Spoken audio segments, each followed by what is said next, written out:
ತಾರೆ ಸಪ್ತಪದಿ ಧಾರಾವಾಹಿಯ ಇಂದಿನ ಸಂಚಿಕೆಯಲ್ಲಿ ನೋಡುವುದಾದರೆ ಅಪ್ಪು ಮತ್ತೆ ಕಲ್ಯಾಣ್ ಇಬ್ರು ಇನ್ನ ಊಟ ಮಾಡ್ತಾ ಇರ್ತಾರೆ.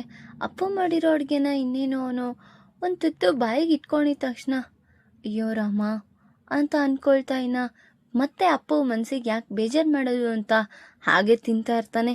ಹೇಗಿದ್ಯೋ ಏನೋ ಹಾಗೆ ತಿಂತಾ ಇದೆಯಾ ಸುಮ್ಮನೆ ಅಂತ ಕೇಳ್ತಾ ಇರ್ತಾಳೆ ಅಪ್ಪು.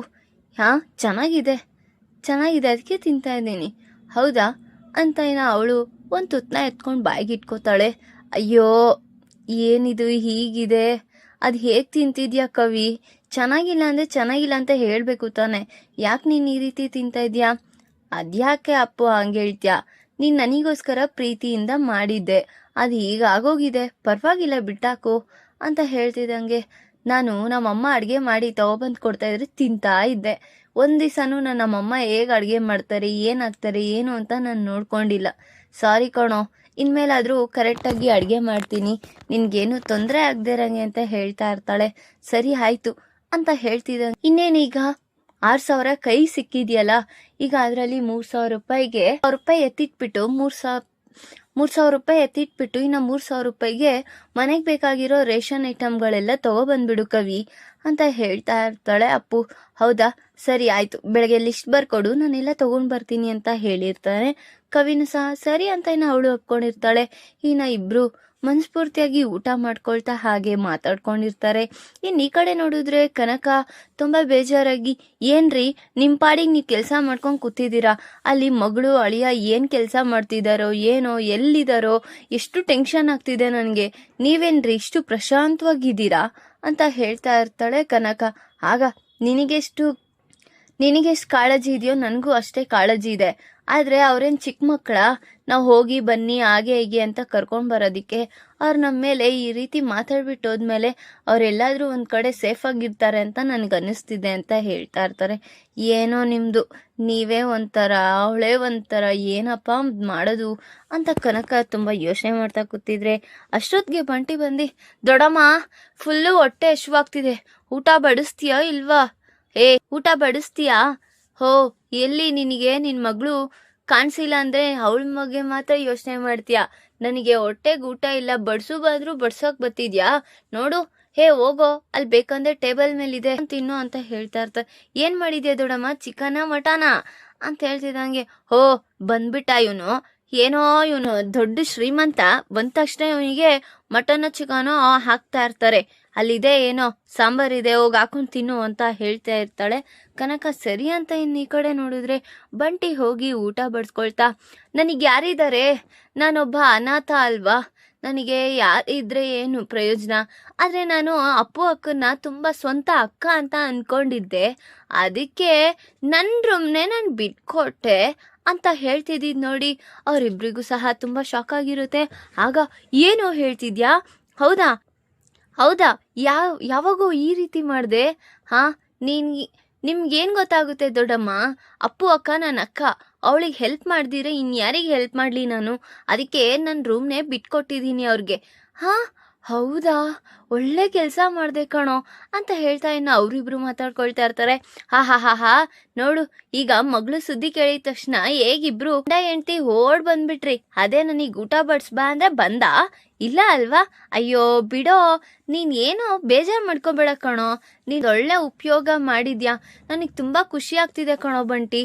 ಅಯ್ಯೋ ನೀನು ಈ ಮನೆಗೆ ಮಗ ಇದ್ದಂಗೆ ಕಣೋ, ಯಾವಾಗಾದ್ರೂ ಬಾ, ಯಾವಾಗಾದ್ರೂ ತಿನ್ನು, ಇದು ನಿನ್ನ ಮನೆ ಅಂತ ಅನ್ಕೋ ಅಂತ ಕನಕ ಹೇಳ್ತಿದ್ದಂಗೆ, ಅನ್ಕೊಳ್ಳೋದೇನೆ, ಅವನೇ ಈ ಮನೆಗೆ ಗಂಡು ಹುಡುಗ ಗೊತ್ತಾಯ್ತಾ ಅಂತ ಹೇಳ್ತಿದ್ದಂಗೆ, ಸರಿ ತಿನ್ನೋ, ನಿನಗೇನೇನು ಬೇಕೋ ಎಲ್ಲ ನಾನು ಮಾಡ್ಕೊಡ್ತೀನಿ ತಿನ್ನು ಅಂತ ಹೇಳಿ ಕನಕ ಅವರಿಗೆ ಊಟ ಬಡಿಸ್ತಾ ಇರ್ತಾಳೆ. ಇನ್ನು ಈ ಕಡೆ ನೋಡಿದ್ರೆ ಕಾವ್ಯ ಕಾಫಿ ಕಪ್ನ ತಗೊಬಂದು ರಾಜ್ ಮುಂದೆ ನಿಂತಿರ್ತಾಳೆ. ಆಗ ಏನಿದು ಬೆಳಗ್ಗೆನೆ ಈ ರೀತಿ ಫೋರ್ಸ್ ಕೊಟ್ಟಿದ್ಯಾ?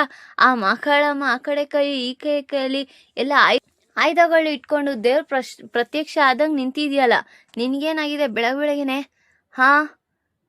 ಏನೂ ಇಲ್ಲ, ಸರಿ ಕಾಫಿ ಕೊಡು. ಕಾಫಿಗೆ 100 ರೂಪಾಯಿ. 100 ರೂಪಾಯಾ? ಏಕೆ ಅಂತ ಕೇಳ್ತಾ ಇರ್ತಾರೆ. ಧಾರಾವಾಹಿಯ ಪ್ರತಿಯೊಂದು ಸಂಚಿಕೆ ತಪ್ಪದೆ ನೋಡಬೇಕಾದರೆ ನಮ್ಮ KTVS 365 ಚಾನಲ್ನ ಈಗಲೇ ಸಬ್ಸ್ಕ್ರೈಬ್ ಮಾಡ್ಕೊಳ್ಳಿ, ಹಾಗೆ ಪಕ್ಕದಲ್ಲಿರುವ ಬೆಲ್ ಬಟನ್ ಅನ್ನು ಪ್ರೆಸ್ ಮಾಡಿ ಅದರಲ್ಲಿ ಆಲ್ ಆಪ್ಷನ್ ಸೆಲೆಕ್ಟ್ ಮಾಡ್ಕೊಳ್ಳಿ. ಇದರಿಂದ ನಾವು ರಿಲೀಸ್ ಮಾಡುವಂತಹ ಸಂಚಿಕೆ ಅಪ್ಡೇಟ್ ನೋಟಿಫಿಕೇಶನ್ ಸಿಗುತ್ತೆ. ನಿನ್ಗೇನಾದ್ರೂ ತಲೆಗಿಲೆ ಕೆಟ್ಟಿದ್ಯಾ ಕಳಾವತಿ? ಯಾಕೆ ನೀನು ಈ ರೀತಿ ಆಡ್ತಾ ಇದೆಯಾ? ಹಾಂ ರೀ, ಇವಾಗ ನೆನ್ನೆ ನೀವು ಹೇಳಿದ್ರಲ್ಲ ನಾನು ಈ ಮನೆ ಆಸ್ತಿ ಅಂತಸ್ನೆಲ್ಲ ದೋಚ್ಕೊಳಕ್ಕೆ ಇದ್ದೀನಿ ಅಂತ, ಇನ್ಮೇಲೆ ಬುದ್ಧಿ ಕಲ್ಯಾಣ ಅಂತ ಇದ್ದೀನಿ. ಈಗೇನು ಈಗ ಕಾಫಿಗೆಲ್ಲ ದುಡ್ಡು ಏರ್ಸ್ಕೊಂಡು ಹೋಗ್ತಾ ಇರ್ತೀಯಾ? ಹೌದು, ಆ ದುಡ್ಡಿಂದಾದ್ರೂ ನಾನು ಶ್ರೀಮಂತಿಕೆ ಆಗ್ಬೋದೇನೋ ಅನ್ಸುತ್ತೆ. ಅದಕ್ಕೆ ಏನೇ ತಗೊಂಡ್ರು ನೀವು ನನ್ನ ಹತ್ರ ಕಾಸು ಕೊಟ್ಟೆ ಇದನ್ನೆಲ್ಲ ಇಸ್ಕೋಬೇಕು. ಹೇ ಕೊಡು ಕಳಾವತಿ, ಬೆಳಗ್ಗೆನೆ ಎದ್ದ ತಕ್ಷಣ ನಾನು ಬೆಡ್ ಕಾಫಿ ಕುಡಿತೀನಿ ಅಂತ ಗೊತ್ತು ತಾನೆ. ಯಾಕೆ ನೀನು ಈ ರೀತಿ ಆಟ ಆಡಿಸ್ತಿದ್ಯಾ? ಬೇಡ ಅಂದ್ರೆ ಬಿಡಿ, ಕಾಸು ಕೊಟ್ರೇನೆ ಕಾಫಿ, ಇಲ್ಲ ಅಂದ್ರೆ ಇಲ್ಲ. ನಾವು ಹೋಗ್ತಿದ್ದಂಗೆ ಹೋ ಸಾಕು ಕಳಾವತಿ ನಿಂತ್ಕೋ, ಏನ್ ನೀನ್ ಈ ರೀತಿ ಆಡೋದ್ ಕಲ್ತಿದ್ಯಾ?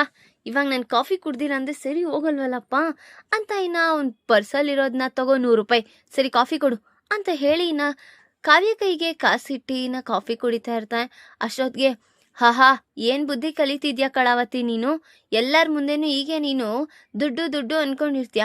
ಮತ್ತೆ ನೀವೇ ಅಲ್ವೇನ್ರಿ ಹೇಳಿದ್ದು ಈ ಮನೆ ಆಸ್ತಿ ಅಂತಷ್ಟೆಲ್ಲ ದೋಚ್ಕೊಂಡ್ಬಿಡ್ತೀನಿ, ಯಾರಿಗೂ ನಾನು ಈ ಭಾಗನ ಕೊಡೋಲ್ಲ ಅಂತ ಎಲ್ಲ ಮಾತಾಡ್ತಿದ್ರಲ್ಲ. ಹೀಗಾದ್ರೂ ಬುದ್ಧಿ ಕಲ್ತ್ಬಿಟ್ಟು ಮಾಡ್ಬೇಕು ಅಂತ ಯೋಚನೆ ಮಾಡ್ತಾ ಇದ್ದೀನಿ. ಅಯ್ಯೋ ರಾಮ, ಏನಪ್ಪ ಮಾಡೋದು ಇವಳಿಗೆ ಅಂತ ಯೋಚನೆ ಮಾಡಿ. ಸರಿ ತಗೋ ಈ 100 ರೂಪಾಯಿ ನನ್ನ ಬಟ್ಟೆ ಐರನ್ ಮಾಡೋದಿಕ್ಕೆ, ತಗೋ ಈ 100 ರೂಪಾಯಿ ನೀರು ಕಾಯಿಸಿರೋದಕ್ಕೆ, ತಗೋ ಈ 100 ರೂಪಾಯಿ ಬ್ರಷಿಗೆ ಪೇಸ್ಟ್ ಹಾಕಿರೋದಕ್ಕೆ, ಆಯ್ತಾ ಅಂತ ಹೇಳ್ತಿದ್ದಂಗೆ ಹೌದಾ ನೀವು ನನ್ನ ದುಡ್ಡಿಗೆ ಇಷ್ಟೆಲ್ಲ ಹೋಲಿಸ್ತಿದ್ದೀರಾ ಅಂತ ನನಗೂ ಗೊತ್ತಾಗ್ತಿದೆ. ಹಬ್ಬಾ ಇದೇ ರೀತಿ ನಾನು ಸಂಪಾದಿಸಿದ್ರೆ ಬೇಗ ಕೋಟ್ಯಾಧೀಶ್ವರಿ ಆಗ್ಬಿಡ್ತೀನಿ ಅಂತ ಅನ್ಕೊಳ್ತಾ ಸರಿ ನೀವು ಹೇಳಿರೋ ಕೆಲಸನ ಮಾಡ್ಬಿಟ್ಟು ಹೋಗ್ತೀನಿ ಅಂತ ಇನ್ನ ಕಾವ್ಯ ಆ ಹೇಳಿರೋ ಕೆಲಸನೆಲ್ಲ ಮಾಡಿ ಹೊರಟಿರ್ತಾಳೆ.